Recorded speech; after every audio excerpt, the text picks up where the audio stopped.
Assalamualaikum warahmatullahi wabarakatuh.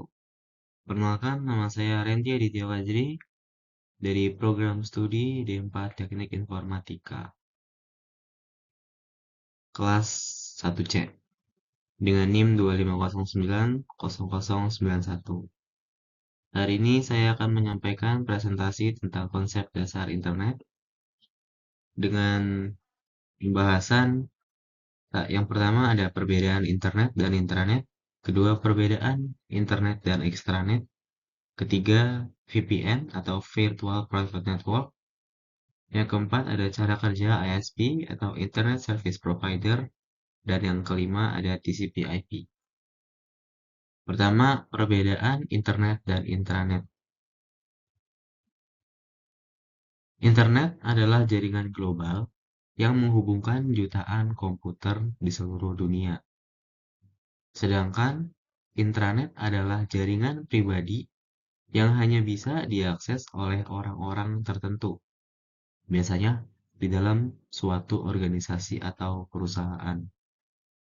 Sebagai contoh, misalnya, internet digunakan untuk mengakses situs seperti Google, sementara intranet digunakan karyawan untuk mengakses portal internet internal perusahaan.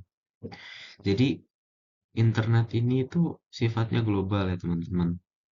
Sifatnya global, dia bisa dipakai di seluruh dunia dan terhubung langsung.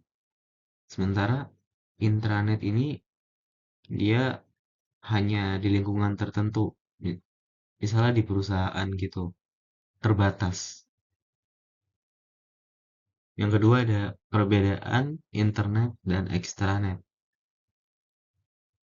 Seperti di pembahasan sebelumnya ya, internet itu global. Nah, di sini sedangkan extranet adalah perluasan dari intranet yang memungkinkan pihak luar seperti mitra bisnis untuk mengakses sebagian jaringan internal perusahaan.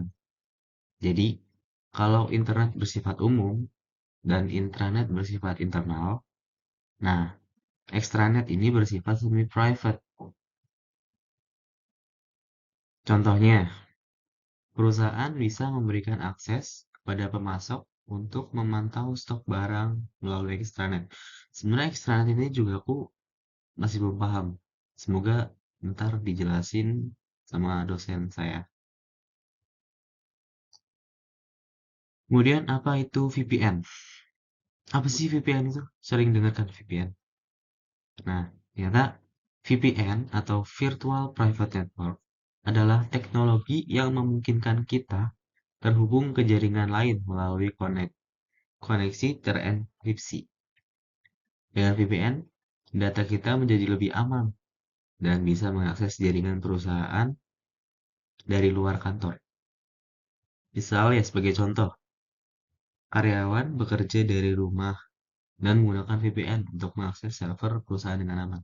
Jadi VPN ini membatasi, setahu saya, berarti eh, yang saya pelajari ya, VPN ini membatasi akses dari luar. Jadi hanya yang memiliki akses doang yang bisa terhubung ke dalam jaringan perusahaan gini, misal. Nah, kemudian bagaimana cara kerja VPN sih? Nah, VPN memerlukan sebuah server yang menjadi penghubung antar PC. Server VPN tersebut bisa dalam bentuk komputer dengan aplikasi VPN server atau sebuah router. Untuk menyambungkan koneksi, komputer dengan aplikasi VPN client mengontak server VPN. Kemudian VPN memverifikasi username dan password pengguna. Apabila sudah terverifikasi, VPN server akan memberikan alamat IP baru pada komputer pengguna tersebut dan koneksi pun bisa terbentuk. Setelah mendapat alamat IP baru, komputer pengguna bisa digunakan untuk mengakses resource komputer atau LAN yang berada di belakang VPN. Untuk mengakses data, transfer data, dan yang lain-lain. Gitu. Jadi VPN ini seperti yang aku jelasin tadi, VPN ini itu jadi membatasi semua orang untuk masuk ke jaringan. Di sini dia disuruh masukin username sama password pengguna. Jadi nggak semua orang bisa masuk ke jaringan tersebut. Kemudian fungsi VPN. Apa sih fungsi VPN? Yang pertama ada confidentiality atau kerahasiaan. VPN mengenkripsi data-data yang lewat melalui jaringan. Karena sudah transkripsi, maka data tersebut bersifat rahasia dan data-data pengguna pun bisa terjaga. Jika ada orang yang berusaha menyadap atau melacak melalui jalur VPN itu sendiri, data tetap tidak bisa terbaca dengan jelas karena sudah terlacak. Kedua, ada data integrity, keutuhan data. Ntar dulu sebentar. Jadi, yang dimaksud confidential ini, orang jadi kita sebagai pengguna bisa terjaga kerahasiaannya, gitu. Ya, jadi yang kedua ada data integrity atau keutuhan data. VPN berfungsi untuk menjaga keutuhan data ketika berjalan melalui koneksi internet yang sudah melintasi berbagai negara. VPN mampu mencegah data tersebut hilang, rusak, atau dimanipulasi oleh orang yang tidak bertanggung jawab. Jadi VPN ini menjaga keutuhan data. Jadi datanya itu nggak bakal hilang dan tidak dapat dicuri oleh orang yang tidak bertanggung jawab. Yang ketiga ada origin authentication atau autentikasi sumber.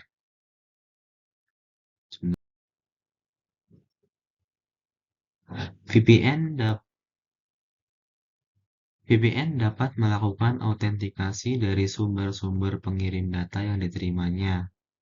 Data-data tersebut akan diperiksa dan disetujui apabila proses autentikasinya berhasil.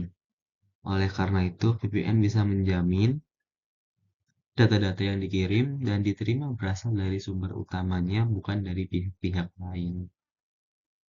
Jadi, VPN ini menjamin kalau uh, pengirim sudah dipastikan menerima dari bukan dari pihak lain, tapi dari sumber utamanya. Kemudian, cara kerja ISP. ISP atau Internet Service Provider adalah penyedia layanan internet. Ketika kita terhubung ke internet melalui Wi-Fi atau data seluler, sebenarnya kita sedang menggunakan jaringan milik ISP. ISP menghubungkan perangkat kita ke jaringan global menggunakan router dan server DNS.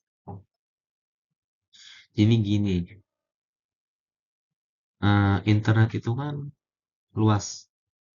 Nah, ada yang namanya ISP. Ini provider yang menyediakan layanan internet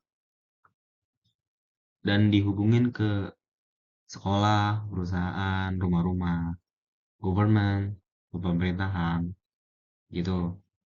Nah, apa aja sih ISP itu di Indonesia? Nah, ini nih contoh ISP terkenal yang ada di Indonesia. Ada IndiHome dari Telkom Indonesia, Bisnet, MyRepublik, Oksigen, First Media. Nah, itu contoh, 5 contoh dari ISP atau Internet Service Provider. Kalau aku sih pakai IndiHome, ya walaupun internetnya bapuk, lag, sering hilang. Kemudian apa itu TCP/IP? TCP/IP adalah sekumpulan protokol komunikasi yang digunakan untuk menghubungkan komputer di jaringan, terutama internet. TCP atau Transmission Control Protocol memastikan data dikirim dengan benar. Sedangkan IP, Internet Protocol, mengatur alamat dan rute pengiriman data. Dengan TCP/IP, perangkat dari berbagai jenis dapat berkomunikasi dan bertukar informasi. Jadi, TCP itu kalau pakai bahasa gampangnya ya, TCP itu kurir, kurir yang mengantarkan paket. Jadi, sedangkan IP itu atau Internet Protocol itu alamatnya, address, alamat paket yang ingin dituju gitu. Jadi TCP yang mengantarkan dan IP itu alamatnya. Kemudian cara kerja TCP/IP. Itu TCP/IP memecah data menjadi bagian-bagian yang lebih kecil. Proses ini bertujuan agar transmisi data bisa lebih cepat dan aman melalui media dan protokol yang sesuai dengan jenis data tersebut. Pada proses ini, setiap paket data diberikan label dan tujuan pengirimannya. Ya, pakai bahasa gampang aja. Yang pertama ini kayak kita pesan barang di online shop, terus mau dikirim. Nah, pastikan paket itu ada namanya, ada label, alamat, dan sebagainya, begitu. Kedua, paket data terkirim melalui router. Router berfungsi untuk mengirimkan paket data dan menentukan rute pengiriman paket tersebut. Dalam jaringan yang besar, paket yang kita kirimkan akan melewati sangat banyak router. Jumlahnya bisa mencapai puluhan bahkan ratusan. Tiap router bertugas mengantarkan paket ke router terdekat. Proses ini kemudian terus berlanjut hingga paket tiba di tujuan.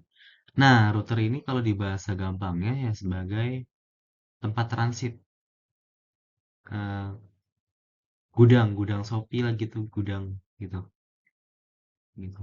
Dia dari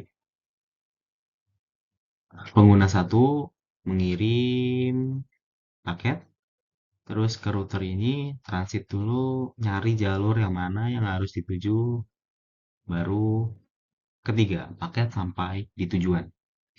Ketika paket sudah sampai kepada penerima, masing-masing layer TCP/IP akan bekerja sesuai tugasnya masing-masing. Mulai dari menerjemahkan sinyal menjadi data, memastikan kesesuaian paket yang diterima, hingga menyusunnya menjadi file utuh yang bisa kita terima. Begitu. Kemudian, layar TCP/IP. Jadi, TCP/IP ini punya 4 layer, punya 4 lapisan. Yang pertama, application layer. Pada proses ini, protokol berinteraksi langsung dengan pengguna komputer. Jadi, application layer ini sama aja kayak kita misal lagi searching di website, ada HTTPS, atau enggak kita masukin DNS domain name servernya. Nah, itu application layer. Kedua ada transport layer. Lapisan ini memastikan komunikasi data dalam jaringan berjalan dengan baik dari ujung ke ujung. TCP/IP bertugas untuk mengatur pertukaran data, juga mengontrol aliran, multiplexing, dan handling. Biasanya di sini nih pakai TCP atau satu lagi FTP, File Transfer Protocol. Nah, ketiga ada internet layer. Pada layer ini, setiap komputer dalam jaringan akan diberikan identitas, yakni IP address. IP address ini nantinya akan berfungsi sebagai alamat, sehingga komputer dalam jaringan dapat dipasangkan satu sama lain dan pengiriman data tak salah alamat. Ya, sebagaimana kita tahu ya, IP ini alamat. Jadi di setiap komputer ditambahin IP itu biar bisa saling terhubung, nggak nyasar. Tuh. Yang keempat ada network layer. Pada lapisan network interface, data yang sudah diubah menjadi sinyal akan dikirimkan melalui media kabel fiber optik atau wireless. Kemudian, udah selesai. Segitu saja presentasi dari saya. Mohon maaf kalau bertele-tele dan terlalu lama. Terima kasih telah mendengarkan pembahasan saya. Wassalamualaikum warahmatullahi wabarakatuh. Saya Randy, pamit. Motherfucker, we got all right now.